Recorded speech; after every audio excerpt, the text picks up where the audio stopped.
একদিন আমি রান্নাঘরে কাজ করছিলাম।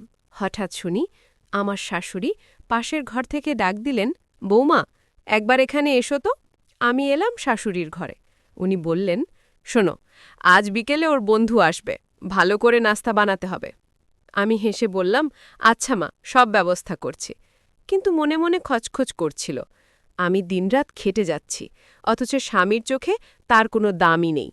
ঠিক সেই সময়ে প্রথমবার আমাদের বাড়িতে এলো ওর ছোট ভাই, মানে আমার দেওর, নাম প্রান্ত। শহরে পড়াশোনা করে, খুব মিষ্টি স্বভাবের ছেলে। প্রথম আলাপেই যেন অনেকটা আপন হয়ে গেল।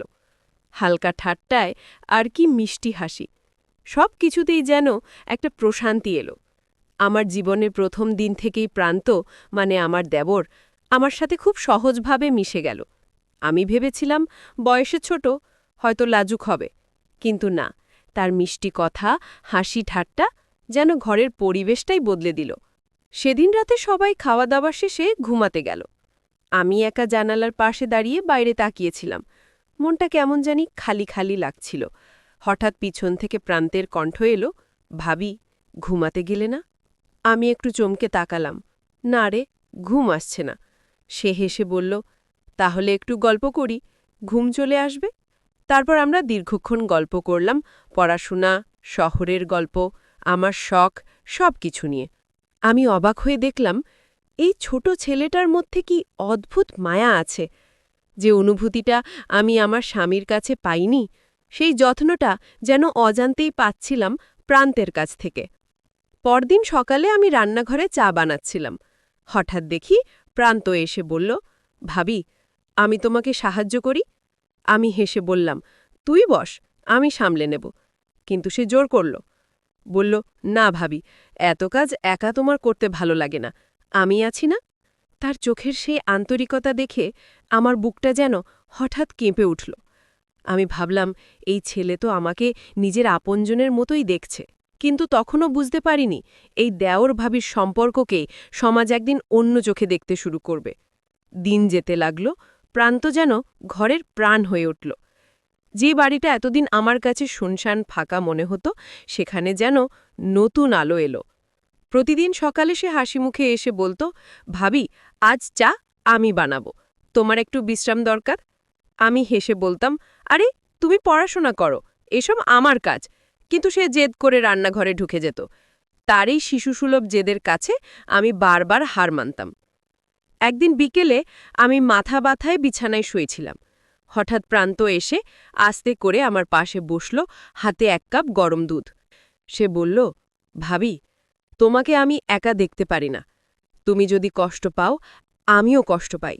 তার সেই কথায় বুকের ভেতরটা যেন কেঁপে উঠল।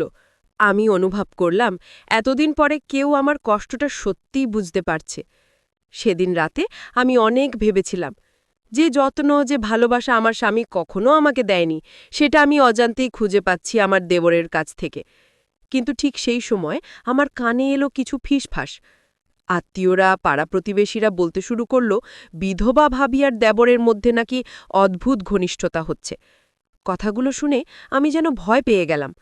আমি কি সত্যি ভুল পথে হাঁটছি, নাকি মানুষই সবকিছু অন্য চোখে দেখে? আমার মনটা দ্বিধায় ভরে উঠল। প্রান্ত আমাকে যে স্নেহ দিচ্ছে, সেটা কি আমি ভুলভাবে বুঝছি, নাকি সত্যি এর পেছনে অন্য কোনো মানে আছে? পায়েলের জীবনটা তখন অনেকটাই পাল্টে গেছিল। আগের মতো অশ্রুভেজা চোখে দিন কাটত না। দেবরের হাসি, ছোট ছোট যত্ন আর রাতের আড্ডাগুলো ওর মনটাকে নতুন রঙে রাঙিয়ে দিত। সন্ধ্যের পর থেকেই যেন এই বাড়ির বাতাসই পাল্টে গেল। কিন্তু ভেতরে ভেতরে দুজনেই একে অপরকে নির্ভর করার শক্তি খুঁজে পেয়েছিল। একদিন গ্রামের এক আত্মীয় এসে পায়েলকে একরকম কটাক্ষ করেই বলল, বৌদি, দেবরের সাথে এতটা ঘনিষ্ঠতা মানায় না। মানুষ কি বলবে ভেবে দেখেছেন? পায়েল মৃদু হেসে উত্তর দিল, মানুষ তো সবসময় কথা বলবেই, কিন্তু আমার দেবর আমার সন্তানের মতো, আবার আমার সবচেয়ে বড় বন্ধু। আমি যখন নিসঙ্গতায় ভেঙে পড়েছিলাম, তখন এই ছেলেটাই আমায় দাঁড়াতে শিখিয়েছে। সমাজের কথার চেয়ে বড় হল মানুষের মানবিকতা। এই দৃশ্য দেখে দেবরের চোখও ভিজে এলো। সে বুঝল পায়েলের শক্তিটাই ওর আসল সম্পদ। এরপর থেকে সে আরও বেশি যত্ন নিত ভাবির। কখনো ডাক্তার দেখানো, কখনো বাজার করা, আবার কখনো স্রেফ পাশে বসে গল্প শোনা। পায়েলও বুঝতে পারল, জীবনে হারানোর পরেও নতুন পাওয়া যায়, তবে সেটা প্রেম নয়, বরং এক নিখাত সম্পর্ক, যেখানে স্নেহ আর শ্রদ্ধাই সবচেয়ে বড় বাঁধন। বছর শেষে পায়েল নিজের ডায়েরির শেষ পাতায় লিখল, জীবন হয়তো আমাকে অনেক কিছু কেড়ে নিয়েছে, কিন্তু দিয়েছেও অনেক। আমার দেবরকে, যে আমার ছায়ার মতো পাশে থেকেছে। আজ আমি একা নই, আমি সম্পূর্ণ। এভাবেই পায়েলের গল্প শেষ হল, ভালোবাসার রঙে নাই, কিন্তু অটুট মানবিকতার আলো। পায়েল আর দেবরের গল্পটা আসলে কোনো রোম্যান্স নাই, কোনো নিষিদ্ধ টানও নাই। এটা হলো এক ভাঙা জীবনের নতুন করে দাঁড়াবার গল্প।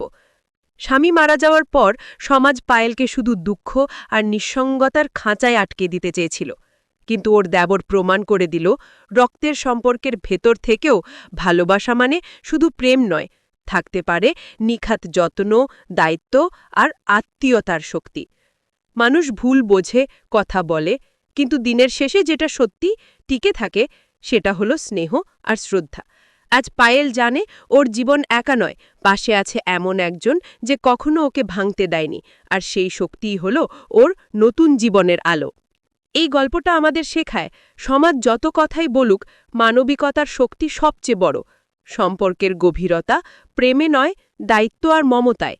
আর যেখানেই ভালোবাসার মতো নিখাত যত্ন থাকবে, সেখানেই জীবন নতুন করে ফুল ফুটবে।